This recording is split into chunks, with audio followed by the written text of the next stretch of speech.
ഈ ചാനലിന്റെ വളർച്ച എന്ന് പറയുന്ന സുഹൃത്തുക്കളെ നിങ്ങളുടെ സബ്സ്ക്രിപ്ഷനും അതിനോടൊപ്പം തന്നെ നിങ്ങളുടെ സപ്പോർട്ടുമാണ്. ഒത്തിരി സുഹൃത്തുക്കൾ ഇപ്പോഴും സബ്സ്ക്രൈബ് ചെയ്യാതെ കാണുന്നുണ്ട്. ദയവ് ചെയ്ത് സബ്സ്ക്രൈബ് ചെയ്ത് ഈ ചാനൽ ഒന്ന് സപ്പോർട്ട് ചെയ്യുക, സഹായിക്കുക. നമസ്കാരം, PSC ടുഡേ യൂട്യൂബ് ചാനലിലേക്ക് ഏവർക്കും സ്വാഗതം. നമ്മൾ ഇന്ന് നോക്കാൻ പോകുന്നത് നമ്മുടെ LDC 100 Days ചലഞ്ചിന്റെ ഡേ 78 ആണ്. അപ്പോൾ ഇന്ന് എന്താണ് പഠിക്കാനുള്ളത് നമുക്ക് നോക്കാം സുഹൃത്തുക്കളെ. സുഹൃത്തുക്കൾ ശ്രദ്ധിക്കുക, LDC 100 Days ചലഞ്ച് ഡേ 78 ആണെന്ന്.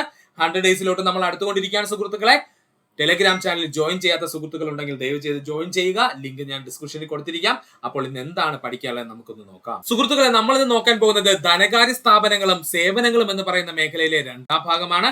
അതായത് ബാങ്കുകളുമായിട്ട് ബന്ധപ്പെട്ടിട്ട് നമ്മൾ ഓൾറെഡി ഒരു ക്ലാസ് എടുത്തിട്ടുണ്ടായിരുന്നു. അതിന്റെ സെക്കൻഡ് പാർട്ടാണ് ഇത്. ആ ഭാഗം കാണാത്ത സുഹൃത്തുക്കൾക്ക് വേണ്ടിയിട്ട് അതിന്റെ ലിങ്ക് ഡിസ്ക്രിപ്ഷനിൽ കൊടുത്തിരിക്കാം. അപ്പോൾ ശ്രദ്ധിക്കുക, ധനകാര്യ സ്ഥാപനങ്ങളും സേവനങ്ങളും പാർട്ട് 2 ആണ് നമ്മൾ ഇന്ന് നോക്കാൻ പോകുന്നത് സുഹൃത്തുക്കളെ. അവസാനം നമ്മൾ സഹകരണ ബാങ്കുകൾ വരെയാണ് പറഞ്ഞു നിർത്തിയത്. ഇനി നമ്മൾ നോക്കാൻ പോകുന്നതാണ് വികസന ബാങ്കുകൾ. എന്താ വികസന ബാങ്കുകൾ എന്ന് പറഞ്ഞു കഴിഞ്ഞാൽ, സാമ്പത്തിക മേഖലയുടെ വളർച്ചയ്ക്ക് ഊന്നൽ നൽകിക്കൊണ്ട് പ്രവർത്തിക്കുന്ന ബാങ്കുകളാണ് വികസന ബാങ്കുകൾ. സാമ്പത്തിക മേഖലയുടെ വളർച്ചയ്ക്ക് ഊന്നൽ നൽകിക്കൊണ്ട് പ്രവർത്തിക്കുന്ന ബാങ്കുകൾ അറിയപ്പെടുന്ന പേരാണ് വികസന ബാങ്കുകൾ. എന്ത് ബാങ്കുകളാ? വികസന ബാങ്കുകൾ. വ്യവസായശാലകളുടെ സാങ്കേതികവൽക്കരണം, നവീകരണം തുടങ്ങിയ ആവശ്യങ്ങൾക്ക് ഇത്തരം ബാങ്കുകൾ ദീർഘകാല വായ്പകൾ നൽകി സഹായിക്കുന്നു. അത് ഇമ്പോർട്ടന്റ് ആണ്, പഠിച്ചോളണേ. വ്യാവസായിക ശാലകളിലെ സാങ്കേതികവൽക്കരണത്തിന് വേണ്ടിയിട്ടും അതുപോലെ തന്നെ നവീകരണത്തിന് വേണ്ടിയിട്ടും അവരെന്ത് ചെയ്യുന്നു? ഇത്തരം നമ്മുടെ വികസന ബാങ്കുകൾ ദീർഘകാല വായ്പകൾ നൽകി സഹായിക്കുന്നു. കാർഷിക രംഗത്തും വാണിജ്യ രംഗത്തും വികസന ബാങ്കുകൾ വായ്പകൾ നൽകുന്നുണ്ട്. അതും പഠിച്ചോളുക. കാർഷിക രംഗത്തും വാണിജ്യ രംഗത്തും വികസന ബാങ്കുകൾ വായ്പകൾ നൽകുന്നുമുണ്ട്. അപ്പോൾ എന്താ വികസന ബാങ്കുകൾ എന്ന് പറഞ്ഞാൽ ശ്രദ്ധിക്കുക, സാമ്പത്തിക മേഖലയുടെ വളർച്ചയ്ക്ക് ഊന്നൽ നൽകിക്കൊണ്ട് പ്രവർത്തിക്കുന്ന ബാങ്കുകളാണ് വികസന ബാങ്കുകൾ എന്നറിയപ്പെടുന്നത്. വ്യവസായശാലകളുടെ സാങ്കേതികവൽക്കരണം, നവീകരണം തുടങ്ങിയ ആവശ്യങ്ങൾക്ക് ഇത്തരം ബാങ്കുകൾ ദീർഘകാല വായ്പകൾ നൽകി സഹായിക്കുന്നു. അതിനോടൊപ്പം തന്നെ കാർഷിക രംഗത്തും വാണിജ്യ രംഗത്തും വികസന ബാങ്കുകൾ വായ്പ നൽകുകയും ചെയ്യുന്നു. പഠിക്കും വികസന ബാങ്കുകളുടെ പ്രധാന സവിശേഷതകൾ. ഇങ്ങനെയുള്ള ചോദ്യങ്ങൾ നമ്മൾ നന്നായിട്ട് പഠിച്ചോളണേ. കാരണം PSC ഇപ്പോൾ ഇങ്ങനെയുള്ള ഭാഗത്തുള്ള ചോദ്യങ്ങളൊക്കെ ഒരുപാട് ചോദിക്കാറുണ്ട് സ്റ്റേറ്റ്മെന്റ് ലെവലില്. അപ്പൊ നമുക്കിത് പഠിക്കേണ്ടതുണ്ട്. ശ്രദ്ധിക്കുക, വികസന ബാങ്കുകളുടെ പ്രധാന സവിശേഷതകൾ. വിവിധ മേഖലകളിലെ വികസന പ്രവർത്തനങ്ങൾക്ക് സഹായം നൽകുന്ന ഏജന്റ് അല്ലെങ്കിൽ ഏജൻസിയായി പ്രവർത്തിക്കുന്ന ബാങ്കുകളാണ് വികസന ബാങ്കുകൾ. വിവിധ മേഖലയിലെ വികസന പ്രവർത്തനങ്ങൾക്ക് സഹായം നൽകുന്ന ഒരു ഏജന്റിനെ പോലെ അല്ലെങ്കിൽ ഒരു ഏജൻസി പോലെ പ്രവർത്തിക്കുന്ന ബാങ്കുകളാണ് വികസന ബാങ്കുകൾ.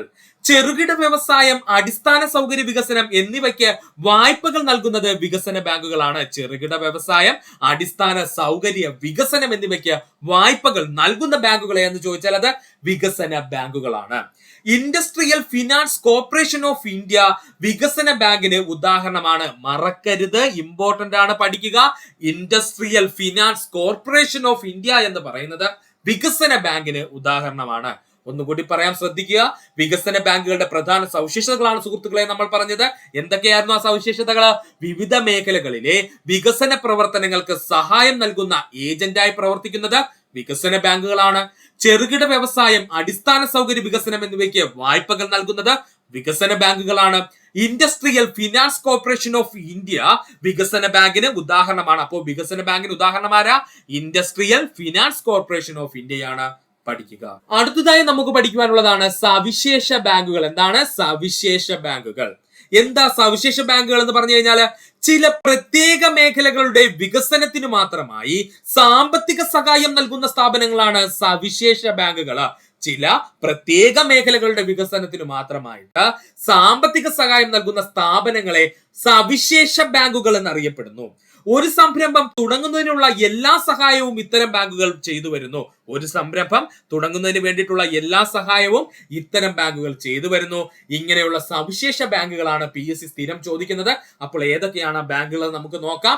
അപ്പോൾ ശ്രദ്ധിക്കുക സുഹൃത്തുക്കളെ, എന്താണ് സവിശേഷ ബാങ്കുകൾ എന്ന് ചോദിച്ചാല്, ചില പ്രത്യേക മേഖലകളുടെ വികസനത്തിന് മാത്രമായി സാമ്പത്തിക സഹായം നൽകുന്ന സ്ഥാപനങ്ങളാണ് സവിശേഷ ബാങ്കുകൾ. ഒരു സംരംഭം തുടങ്ങുന്നതിനുള്ള എല്ലാ സഹായവും ഇത്തരം ബാങ്കുകൾ ചെയ്തു വരുന്നു. പഠിക്കുക.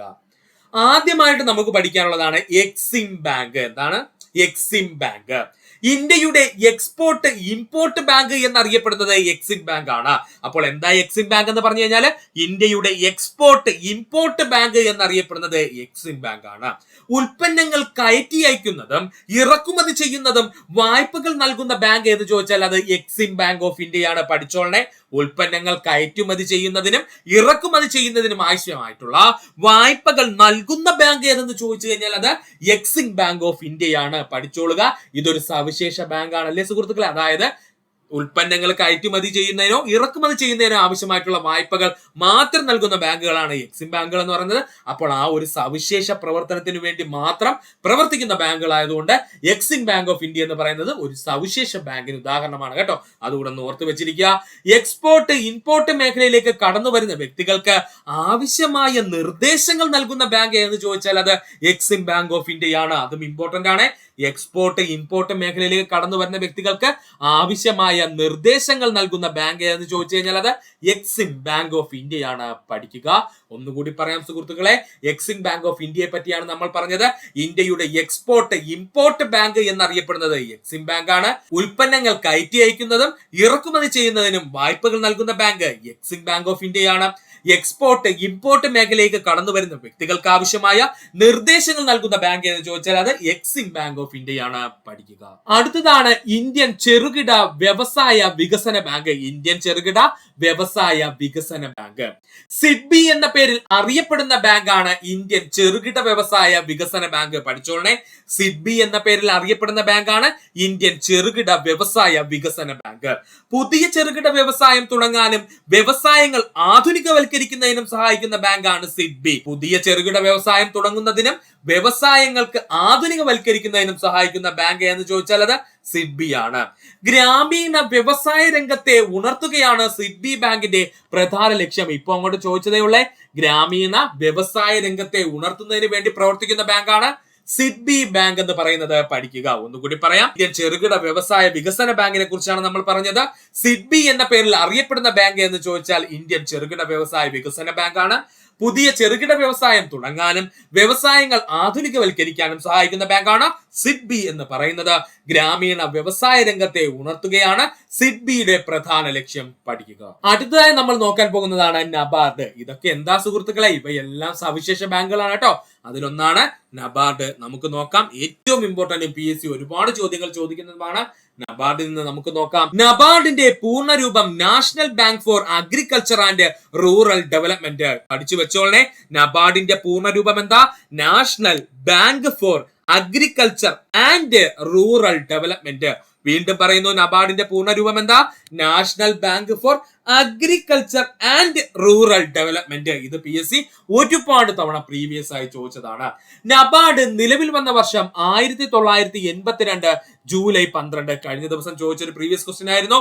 നബാർഡ് നിലവിൽ വന്ന വർഷം 1982 ജൂലൈ മാസം 12 ആയിരുന്നു. നബാർഡിന്റെ ആസ്ഥാനം മുംബൈ ആണ്. നബാർഡിന്റെ ആസ്ഥാനം മുംബൈ ആണ്. നബാർഡിന്റെ ഇപ്പോഴത്തെ ചെയർമാനാണ് ഷാജി KV. ഇദ്ദേഹം നബാർഡിന്റെ 7ാമത്തെ ചെയർമാൻ ആണ് കേട്ടോ. അപ്പൊ നബാർഡിന്റെ ഇപ്പോഴത്തെ ചെയർമാൻ ആരാണ്? ഷാജി KV ആണ്. ഇദ്ദേഹം നബാർഡിന്റെ 7ാമത്തെ ചെയർമാൻ ആണ്. നബാർഡിന്റെ ചെയർമാൻ സ്ഥാനത്തെത്തുന്ന ആദ്യത്തെ മലയാളിയാണ് ഷാജി KV. അതുകൊണ്ട് പഠിച്ചോളനെ, നബാർഡിന്റെ ചെയർമാൻ സ്ഥാനത്തെത്തുന്ന ആദ്യത്തെ മലയാളി ആരാണ്? ഷാജി KV ആണ്. പഠിക്കുക. ഒന്നുകൂടി പറയാം, നബാർഡിന്റെ പൂർണ്ണരൂപം എന്താ സുഹൃത്തുക്കളെ? National bank for agriculture and rural development എന്നാണ്. നബാർഡ് ബാങ്ക് നിലവിൽ വന്ന വർഷം 1982 ജൂലൈ മാസം 12. നബാർഡിന്റെ ആസ്ഥാനം മുംബൈ ആണ്. നബാർഡിന്റെ ഇപ്പോഴത്തെ ചെയർമാൻ ഷാജി KV ആണ്. ഇദ്ദേഹം 7ാമത്തെ നബാർഡിന്റെ ചെയർമാൻ ആണ്. നബാർഡിന്റെ ചെയർമാൻ സ്ഥാനത്തെത്തുന്ന ആദ്യത്തെ മലയാളി ആരെന്ന് ചോദിച്ചാൽ അത് ഷാജി KV ആണ്. പഠിക്കുക. ഗ്രാമീണ വികസനത്തിനും കാർഷിക വികസനത്തിനുമായി പ്രവർത്തിക്കുന്ന ഇന്ത്യയുടെ പരമോന്നത ബാങ്ക് എന്നറിയപ്പെടുന്നത് നബാർഡ് ആണ്. ഇത് ഇതുപോലെ അങ്ങ് പഠിച്ചു വെച്ചോളണേ. PSC ഇതുപോലെ തന്നെ ചോദിക്കും. ഗ്രാമീണ വികസനത്തിനും കാർഷിക വികസനത്തിനുമായി പ്രവർത്തിക്കുന്ന ഇന്ത്യയുടെ പരമോന്നത ബാങ്ക് എന്നറിയപ്പെടുന്നത് നബാർഡ് ആണ്. ഗ്രാമീണ വികസനത്തിനായി പ്രവർത്തിക്കുന്ന ബാങ്കുകളെ ഏകോപിപ്പിക്കുന്ന ബാങ്ക് എന്ന് അറിയപ്പെടുന്നത് നബാർഡ് ആണ്. ഗ്രാമീണ വികസനത്തിനായി പ്രവർത്തിക്കുന്ന ബാങ്കുകളെ ഏകോപിപ്പിക്കുന്ന ബാങ്ക് എന്ന് ചോദിച്ചാൽ അത് നബാർഡ് ആണ്. കൈത്തൊഴിൽ, ചെറുകിട വ്യവസായം തുടങ്ങിയവർക്ക് സാമ്പത്തിക സഹായം നൽകുന്ന ബാങ്ക് നബാർഡ്. കൈത്തൊഴില്, ചെറുകിട വ്യവസായം തുടങ്ങിയവർക്ക് സാമ്പത്തിക സഹായം നൽകുന്ന ബാങ്ക് എന്ന് ചോദിച്ചാൽ അത് നബാർഡ് ആണ്. പഠിക്കുക. ഒന്നുകൂടി പറയാം സുഹൃത്തുക്കളെ, ശ്രദ്ധിച്ചിരിക്കുക. ഗ്രാമീണ വികസനത്തിനും കാർഷിക വികസനത്തിനുമായി പ്രവർത്തിക്കുന്ന ഇന്ത്യയിലെ പരമോന്നത ബാങ്ക് എന്ന് പറഞ്ഞാൽ വലിയ ബാങ്ക് ഏതാണ്? അത് നബാർഡ് ആണ്. ഗ്രാമീണ വികസനത്തിനായി പ്രവർത്തിക്കുന്ന ബാങ്കുകളെ ഏകോപിപ്പിക്കുന്ന ബാങ്കാണ് നബാർഡ് എന്ന് പറയുന്നത്. കൈത്തൊഴിൽ, ചെറുകിട വ്യവസായം തുടങ്ങിയവയ്ക്ക് സാമ്പത്തിക സഹായം നൽകുന്ന ബാങ്ക് നബാർഡ് ആണ്. പഠിക്കുക. അടുത്തതായി നമുക്ക് പഠിക്കുവാനുള്ളതാണ് മഹിളാ ബാങ്ക്. ഏതാണ്? മഹിളാ ബാങ്ക്. ഭാരതീയ മഹിളാ ബാങ്ക് ആരംഭിച്ച വർഷം 2013 നവംബർ 19. ഡേറ്റ് പഠിച്ചോളണേ, പ്രീവിയസ് ആണ്. ഭാരതീയ മഹിളാ ബാങ്ക് ആരംഭിച്ച വർഷം 2013 നവംബർ മാസം 19. ഭാരതീയ മഹിളാ ബാങ്കിന്റെ ആസ്ഥാനം ന്യൂഡൽഹിയാണ്. ഭാരതീയ മഹിളാ ബാങ്കിന്റെ ആസ്ഥാനം എവിടെയാണ്?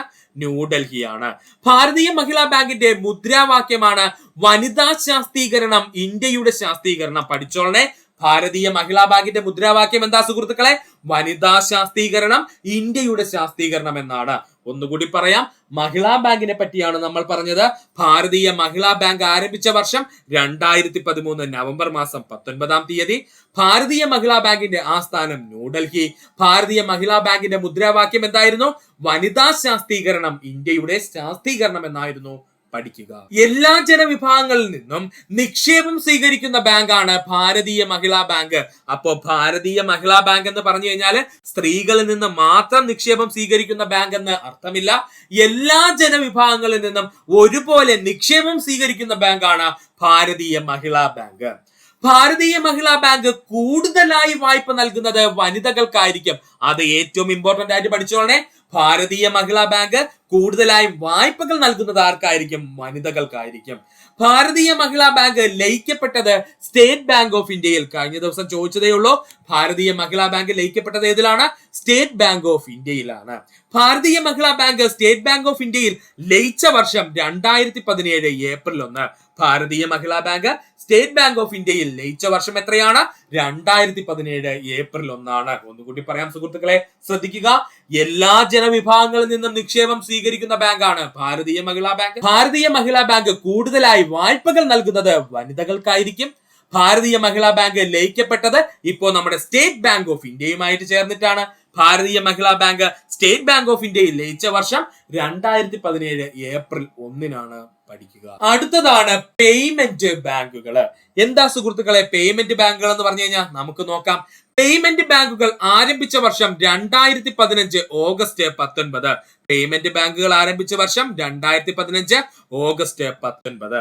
പേയ്മെന്റ് ബാങ്കുകളുടെ രൂപീകരണത്തിന് പിന്നിൽ പ്രവർത്തിച്ച committee Nachiket Mor committee. പഠിച്ചോളണേ, payment ബാങ്കുകളുടെ രൂപീകരണത്തിന് പിന്നിൽ പ്രവർത്തിച്ച കമ്മിറ്റി ഏതാ? നച്ചിക്കേത് മോർ കമ്മിറ്റി. ഇന്ത്യയിൽ ആദ്യത്തെ പേയ്മെന്റ് ബാങ്ക് ആരംഭിച്ചത് എയർടെൽ ആണ്. അത് രാജസ്ഥാനിലായിരുന്നു കേട്ടോ.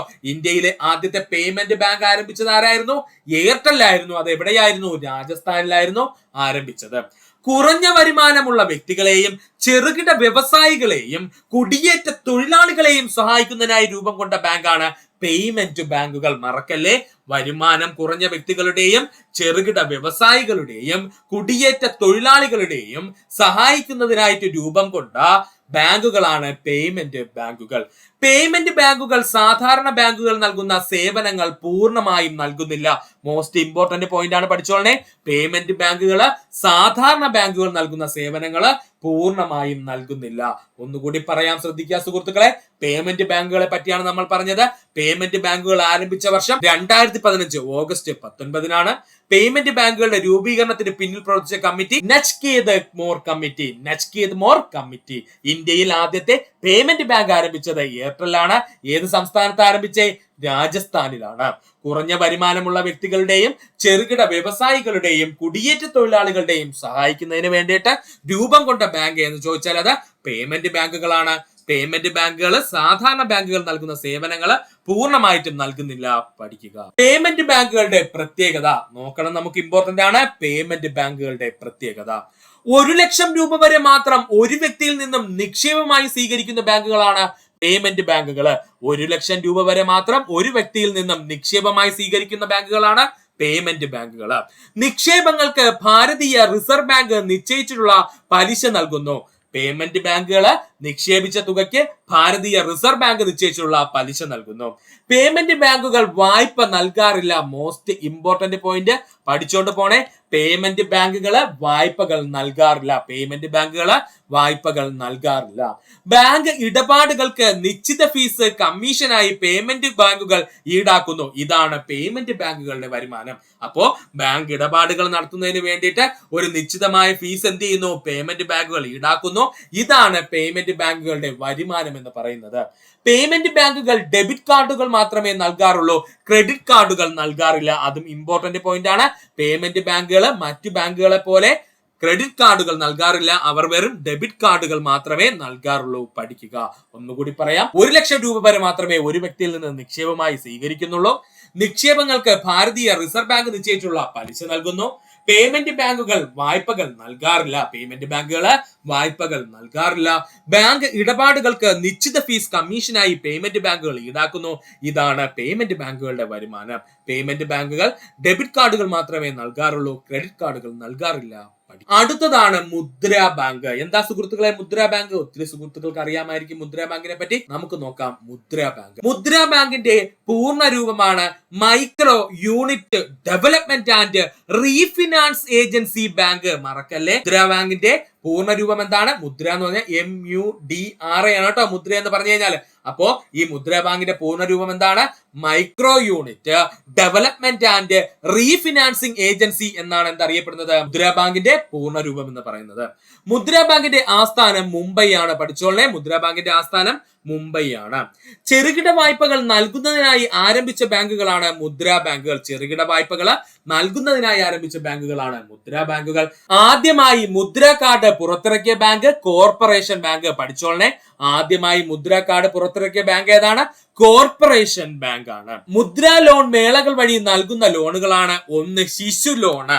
ശിശു ലോൺ എന്ന് പറഞ്ഞു കഴിഞ്ഞാൽ 50,000 രൂപയിൽ താഴെ മാത്രം ലോൺ ആയിട്ട് നൽകുന്നതിന് മുദ്രാ ലോൺ മേളയിൽ പറയുന്ന പേരാണ് ശിശു ലോൺ എന്ന്. രണ്ടാമത്തെ ലോണാണ് കിഷോർ ലോണ്. 50,000 രൂപ മുതൽ 5 ലക്ഷം രൂപ വരെ നൽകുന്ന ലോണുകൾ അറിയപ്പെടുന്ന പേരാണ് കിഷോർ ലോൺ എന്ന്. അടുത്തതാണ് തരുൺ ലോൺ. എന്താ തരുൺ ലോൺ എന്ന് പറഞ്ഞു കഴിഞ്ഞാൽ ഈ 5 ലക്ഷം രൂപയ്ക്കും 10 ലക്ഷം രൂപയ്ക്കും ഇടയിൽ നമ്മൾക്ക് ലോൺ ലഭിക്കുകയാണെന്നുണ്ടെങ്കിൽ ഏതാണ്? മുദ്രാ ബാങ്കിൽ നിന്നും ലോൺ ലഭിക്കുകയാണെന്നുണ്ടെങ്കിൽ അത്തരം ലോണുകൾ അറിയപ്പെടുന്ന പേരാണ് തരുൺ ലോൺ എന്ന്. കൺഫ്യൂഷൻ ഒന്നും വേണ്ട. മുദ്രാ ബാങ്കിൽ നിന്ന് നമുക്ക് ലഭിക്കുന്ന ലോണുകൾ ഏതെന്ന് വെച്ചാൽ 3 ലോണുകളാണ്.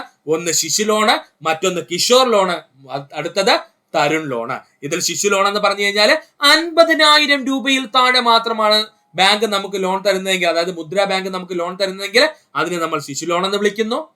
ഇനി 50,000 രൂപയ്ക്കും 5 ലക്ഷം രൂപയ്ക്കും ഇടയിലാണ് നമ്മുടെ മുദ്രാ ബാങ്ക് നമുക്ക് ലോൺ തരുന്നതെങ്കിൽ നമ്മൾ അതിനെ കിഷോർ ലോൺ എന്ന് വിളിക്കുന്നു. ഇനി 5 ലക്ഷം രൂപയ്ക്കും 10 ലക്ഷം രൂപയ്ക്കും ഇടയിലാണ് നമുക്ക് മുദ്രാ ബാങ്ക് ലോൺ തരുന്നതെങ്കിൽ അത്തരം ലോണിനെ നമ്മൾ എന്തെന്ന് വിളിക്കുന്നു? തരുൺ ലോൺ എന്ന് വിളിക്കുന്നു. പഠിക്കുക. ഒന്നുകൂടി പറയാം സുഹൃത്തുക്കളെ, ഇമ്പോർട്ടന്റ് ആണ്. മുദ്രാ ബാങ്കിനെ പറ്റിയാണ് നമ്മൾ പറഞ്ഞത്. മുദ്രാ ബാങ്കിന്റെ പൂർണ്ണ രൂപം എന്താണ്? Micro unit development and refinancing agency bank എന്നാണ്. മുദ്രാ ബാങ്കിന്റെ ആസ്ഥാനം മുംബൈ ആണ്. ചെറുകിട വായ്പകൾ നൽകുന്നതിനായി ആരംഭിച്ച ബാങ്കുകളാണ് മുദ്രാ ബാങ്കുകൾ. ആദ്യമായി മുദ്രാ കാർഡ് പുറത്തിറക്കിയ bank corporation bank. Mudra loan മേളകൾ വഴി നൽകുന്ന ലോണുകളാണ് 3 തരത്തില്. ഏതൊക്കെയാണ്? ശിശു loan, Kishore loan, Tarun loan.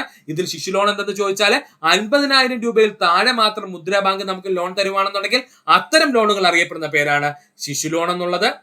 Kishore loan എന്ന് പറഞ്ഞു കഴിഞ്ഞാൽ 50,000 രൂപയ്ക്കും 5 ലക്ഷം രൂപയ്ക്കും ഇടയില് മുദ്രാ ബാങ്ക് നമുക്ക് ലോൺ തരുവാണെങ്കിൽ അത്തരം ലോണുകൾ അറിയപ്പെടുന്ന പേരാണ് കിഷോർ ലോണ്.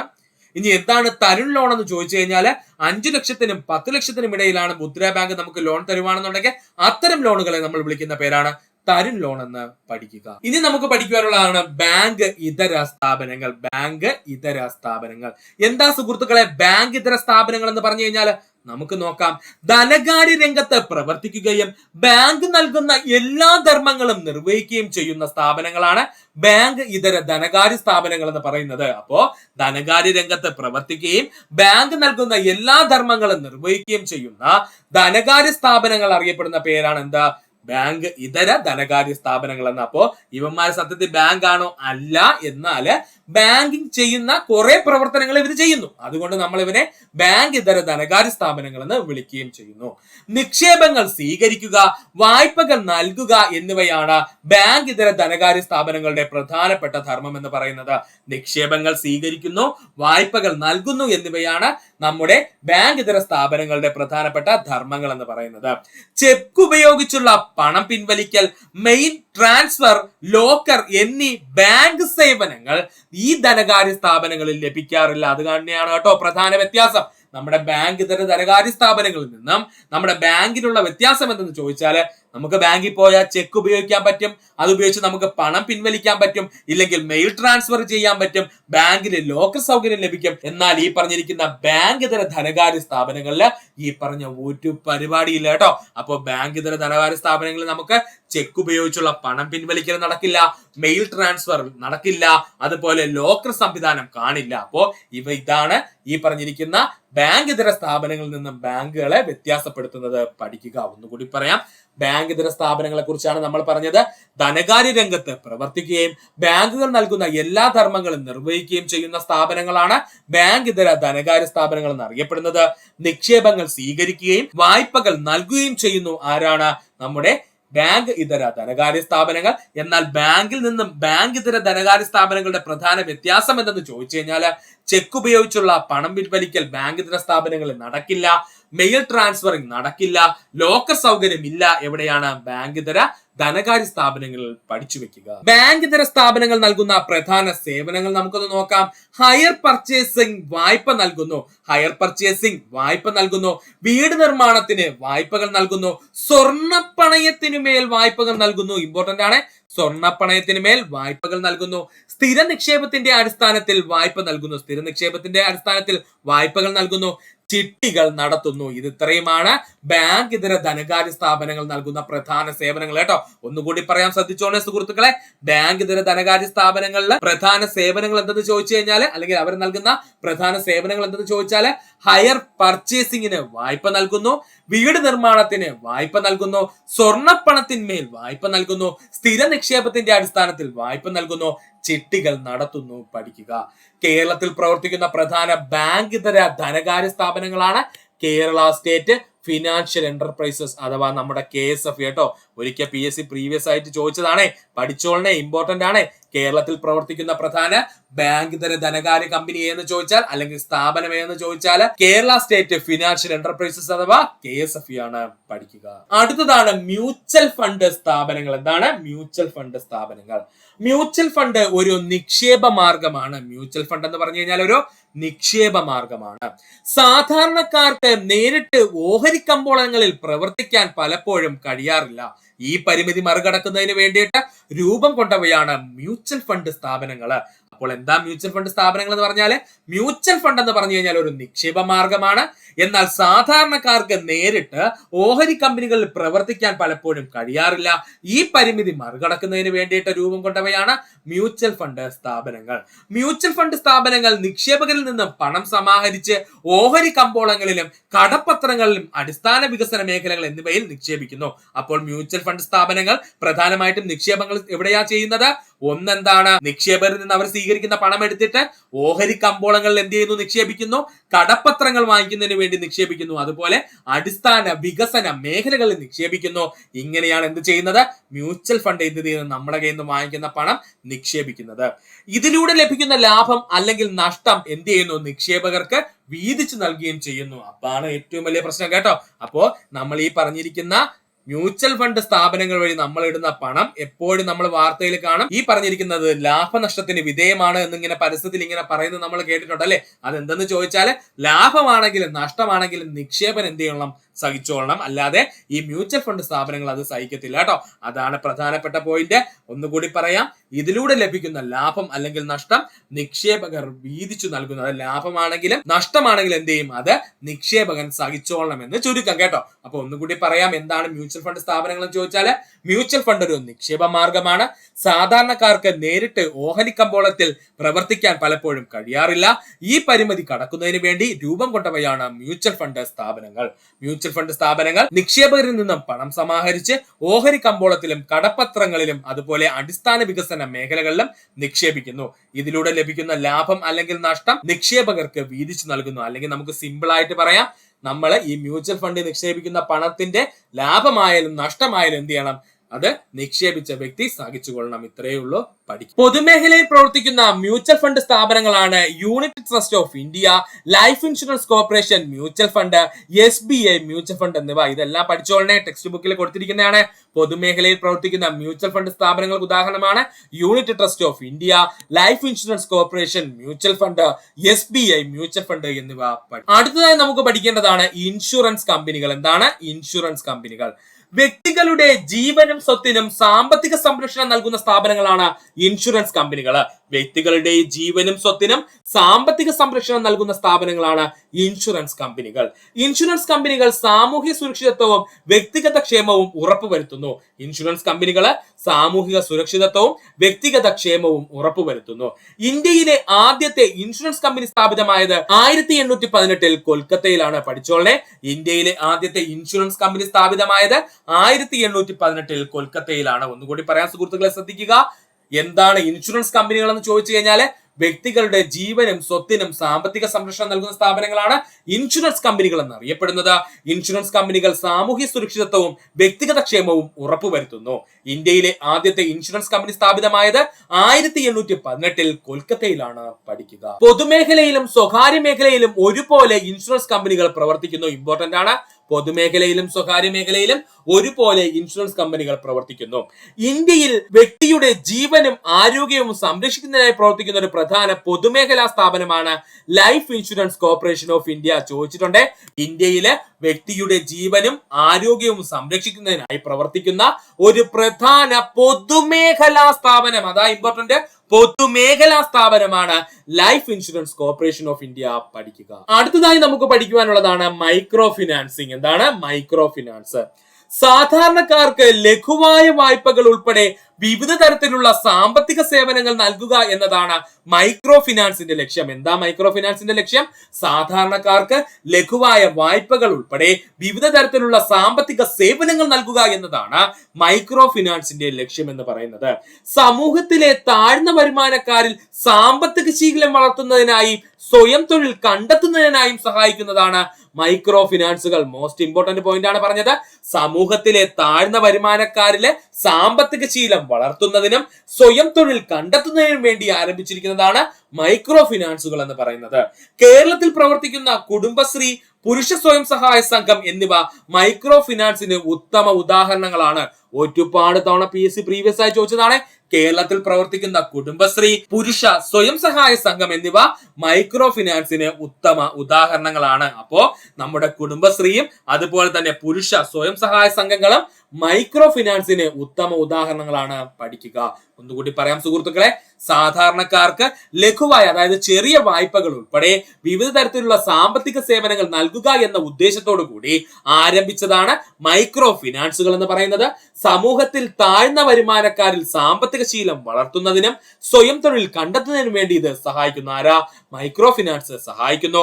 കേരളത്തിൽ പ്രവർത്തിക്കുന്ന കുടുംബശ്രീ, പുരുഷ സ്വയം സഹായ സംഘം എന്നിവ മൈക്രോ ഫിനാൻസിന് ഉത്തമ ഉദാഹരണങ്ങളാണ്. പഠിക്കും. ഇനി നമുക്ക് നോക്കാനുള്ളത് മൈക്രോ ഫിനാൻസിന്റെ പ്രധാന ലക്ഷ്യങ്ങളാണ്. മൈക്രോ ഫിനാൻസിന്റെ പ്രധാന ലക്ഷ്യങ്ങളാണ്: വ്യക്തികളിൽ നിന്നും പണം സമാഹരിച്ച് കൂട്ടായ സാമ്പത്തിക വികസനത്തിന് സഹായിക്കുന്നു. വ്യക്തികളിൽ നിന്നും പണം സമാഹരിച്ച് കൂട്ടായ സാമ്പത്തിക വികസനത്തിന് സഹായിക്കുന്നു. പാവപ്പെട്ടവരുടെ ജീവിത നിലവാരം ഉയർത്താൻ സഹായിക്കുന്ന സാമ്പത്തിക ശീലം വളർത്തുന്നു. പാവപ്പെട്ടവരുടെ ജീവിത നിലവാരം ഉയർത്താൻ സഹായിക്കുന്നു. അതിനോടൊപ്പം തന്നെ അവരുടെ സാമ്പത്തിക ശീലം വളർത്തുവാനും സഹായിക്കുന്നു. വ്യക്തിഗത കഴിവുകൾ ഗ്രൂപ്പ് വികസനത്തിന് പ്രയോജനപ്പെടുത്തുന്നു. അംഗങ്ങൾക്ക് ആവശ്യ സമയത്ത് വായ്പകൾ നൽകി സഹായിക്കുന്നു. വ്യക്തിഗത കഴിവുകൾ ഗ്രൂപ്പ് വികസനത്തിന് പ്രയോജനപ്പെടുത്തുകയും അംഗങ്ങൾക്ക് ആവശ്യമായ സമയത്ത് വായ്പകൾ നൽകി സഹായിക്കുകയും ചെയ്യുന്നു. ചെറുകിട സംരംഭങ്ങൾ ആരംഭിക്കുന്നതിന് വായ്പകൾ നൽകുന്നു മൈക്രോ ഫിനാൻസ് സ്ഥാപനങ്ങൾ. ചെറുകിട സംരംഭങ്ങൾ ആരംഭിക്കുന്നതിന് വായ്പകൾ നൽകുന്നു മൈക്രോ ഫിനാൻസ് സംരംഭങ്ങള്. മൈക്രോ ഫിനാൻസ് സ്ഥാപനങ്ങളിൽ നിന്നും നമുക്ക് വായ്പകൾ ലഭിക്കണമെന്നുണ്ടെങ്കിൽ അതിന് 20 അംഗങ്ങളിൽ കൂടാതെ ചെറിയ സംഘങ്ങൾ രൂപീകരിക്കേണ്ടതാണ്. മൈക്രോ ഫിനാൻസ് സ്ഥാപനങ്ങളിൽ നിന്ന് നമുക്ക് വായ്പകൾ ലഭിക്കണമെന്നുണ്ടെങ്കിൽ നമ്മൾ എന്ത് ചെയ്യണം? 20 അംഗങ്ങളിൽ കൂടാതെ ചെറു സംഘങ്ങൾ രൂപീകരിക്കേണ്ടതാണ്. പഠിക്കുക. ഒന്നുകൂടി പറയാം, മൈക്രോ ഫിനാൻസിന്റെ പ്രധാന ലക്ഷ്യങ്ങളാണ് നമ്മൾ പറഞ്ഞത്. വ്യക്തികളിൽ നിന്നും പണം സമാഹരിച്ച് കൂട്ടായ സാമ്പത്തിക വികസനത്തിന് സഹായിക്കുന്നു, പാവപ്പെട്ടവരുടെ ജീവിത നിലവാരം ഉയർത്താൻ സഹായിക്കുന്നു, അതിനോടൊപ്പം തന്നെ അവരുടെ സമ്പാദ്യശീലം വളർത്തുവാനും സഹായിക്കുന്നു. വ്യക്തിഗത കഴിവുകൾ ഗ്രൂപ്പ് വികസനത്തിന് പ്രയോജനപ്പെടുത്തുകയും അംഗങ്ങൾക്ക് ആവശ്യമായ സമയത്ത് വായ്പകൾ നൽകി സഹായിക്കുകയും ചെയ്യുന്നു. ചെറുകിട സംരംഭങ്ങൾ ആരംഭിക്കുന്നതിന് വായ്പകൾ നൽകുന്നു മൈക്രോ ഫിനാൻസ് സ്ഥാപനങ്ങള്. അതുപോലെ തന്നെ ഒരു മൈക്രോ ഫിനാൻസ് സ്ഥാപനത്തിൽ നിന്നും നമുക്ക് വായ്പ ലഭിക്കണമെന്നുണ്ടെങ്കിൽ എന്ത് ചെയ്യണം?